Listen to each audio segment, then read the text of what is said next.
তো আমি স্বরাজ ব্যানার্জি। আমি রবীন্দ্রভারতী ইউনিভার্সিটি থেকে কলকাতা জোড়াসাঁকো ক্যাম্পাস থেকে মাস্টার্স করেছি এই পেন্টিংস নিয়ে, মানে ছবি আঁকা নিয়ে পেন্টিংস করেছি। তো তার সুবাদে আমার কিছু ইয়ে আছে, গ্রামাটিক্যাল ব্যাপার জানা আছে। আজকে এই এনএসএমএস একাডেমিতে এসে যে ড্রয়িং কম্পিটিশনের আমি জাজমেন্ট করলাম আমরা, তো তাকে কেন্দ্র করে কিছু অভিজ্ঞতা হলো যে এই যে ছেলেমেয়েরা সব এখানে পার্টিসিপেট করেছে, আই থিঙ্ক ওদের কিছু গাইডেন্স দরকার আছে, মানে ছবি জিনিসটা কী বা তার নিয়মকানুন কিছু কী আছে না আছে, মানে what is the difference between calendar আর পেন্টিং, এই যে বিষয়গুলো, বা পোস্টারটা কী, পোস্টারের সাথে ছবির কী ডিফারেন্স আছে, হোয়াট ইজ ইলাস্ট্রেশন, এই জিনিসগুলো একটু তাদেরকে বোঝানো দরকার বা বলা দরকার।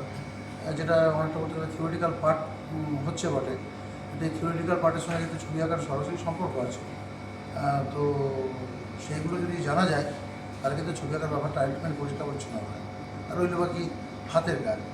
এখানে যারা ছবি আঁকা জমা দিয়েছে, অনলাইনে পাঠিয়েছে, তো যা দেখা গেল সেটা হচ্ছে যে অনেকেরই কিন্তু যথেষ্ট মুন্সিয়ানা আছে, হাতের কাজ খুব ভালো।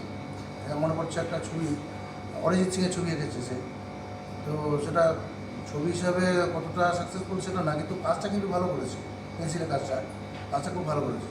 বাট ওটা ছবি আঁকার বিষয় নয়, ফটোগ্রাফির সাথে মেলাবার চেষ্টা করলে সেটা কিন্তু ঠিক নয়। এই জিনিসগুলো এটা গাইডলাইন দরকার আছে।